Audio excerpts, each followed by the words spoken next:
Hi, Tom Cunliffe here. Here's May's podcast from Sailing Today and Yachts and Yachting. You know, fog's not what it used to be.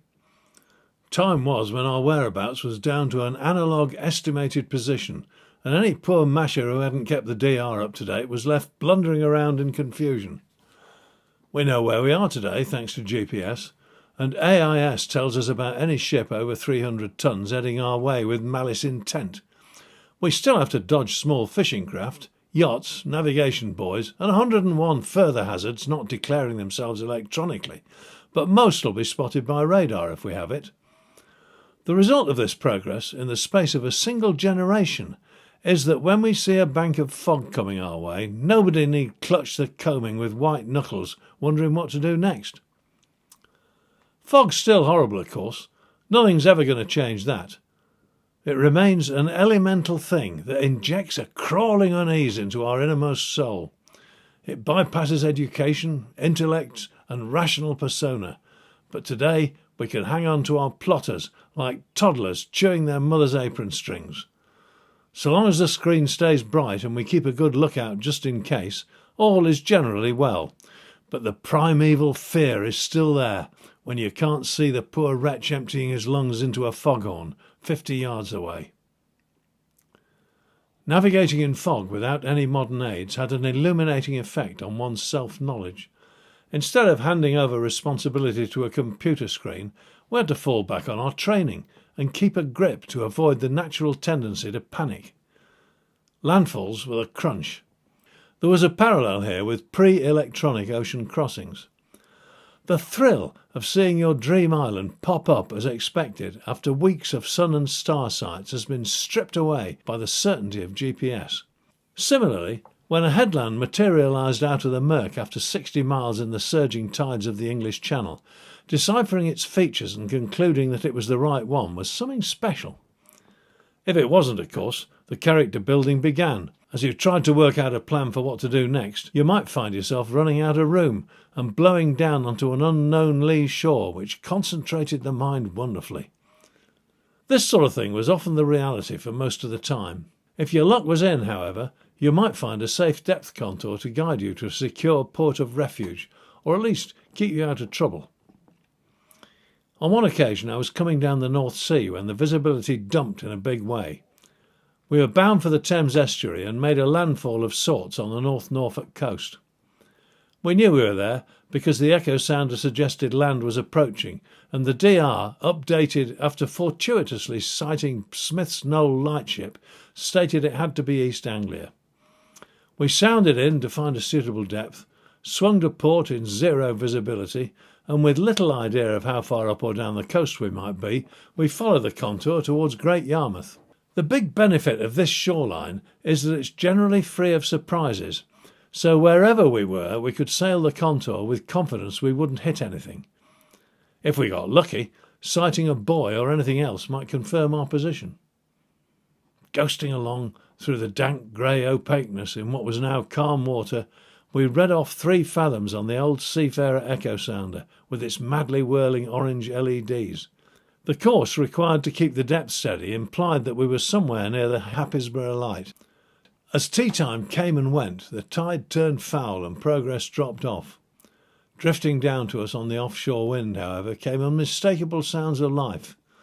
Somewhere in the eye of the breeze a dog was barking happily as it chased its stick across an invisible beach. Next, the assembled wildfowlers of East Anglia began loosing off round after round in the hope of duck for a late dinner. It occurred to us that these sportsmen were probably shooting to seawards rather than risking a bullseye on whatever there might be in the way of civilization in the other direction. The guns sounded uncomfortably close, so we hit the deck as the second volley rang out. Still we saw nothing, and although one of the hands swore he heard half-spent 12-bore shot pattering against the mainsail, no game came fluttering down from the overcast to broaden the scope of our evening meal. Night fell. The wildfowlers had trudged away home with their bag. The dogs had followed their masters back to their cars, and the mist swirled on. Sailing in fog and darkness is a challenge to this day. Working an inshore contour with position unknown, it's downright frightening, so we dropped the pick and set an anchor watch. The luckless crew on deck was kitted out with an aerosol foghorn plus a frying pan and a big spoon in case the gas rang out. The rest of us turned in. It wasn't exactly a snug berth, but we could do no more. Around midnight, the wind shifted northwesterly and blew the fog clear away. We'd been right about Happisburgh.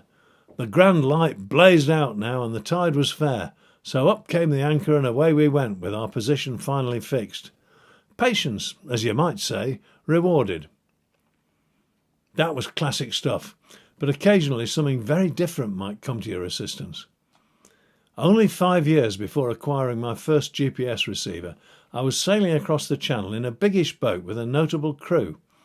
In addition to my old pal Nigel Irons, who was designing me a new vessel at the time, we had a boat build from North America and his lady. Peggy assured us that she carried the genes of her indigenous ancestors, which had left her with psychic powers.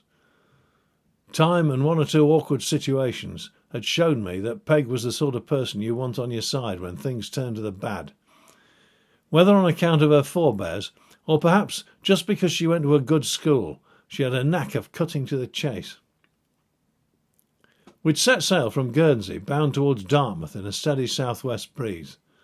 The fair wind carried us through the night, but when I relieved the watch at 0600 the air had suddenly come on thick. The midnight shipping forecast had hinted at possible fog banks in Plymouth, so the prospect of a landfall on the iron-bound coast anywhere from Berryhead to Start Point was not encouraging. In the absence of a certain fix, I'd kept up a meticulous dead-reckoning plot and was reasonably sure of where we were to within a couple of miles. In those days of compass, lead, log, look out and trust in the Lord, this was as good as any realist would have hoped for. Watching disappearing seagulls told us that visibility was around a cable at best, probably less. That's 200 yards in new money. At breakfast time the fog was even heavier and I was starting to feel anxious. We ate our bacon rolls on deck, peering into nothingness. All except Peggy, that was. She was enjoying a carefree lie-in. Half an hour later we'd run our distance on the reliable Walker log, but the bottom was still a long way beneath the sounder. It's pretty steep too hereabouts, so there was no comfort to be had there. I had a man on the bow, and the rest of us were straining our eyes ahead when Peg put in an appearance. She seemed surprised to see her shipmate so apprehensive. "What's the problem?" she asked. I told her. "If it's land you want, it's just over there," she announced, pointing through the fog. We could make out absolutely nothing at all, but lacking further data, I followed her extended finger. 5 minutes later, the unmistakable shape of Berryhead materialised almost above us. We gave up on Dartmouth and went to Brixham instead. Over a fish and chip lunch, I inquired how she did it. "Sometimes it's best not to ask," she replied. I just knew.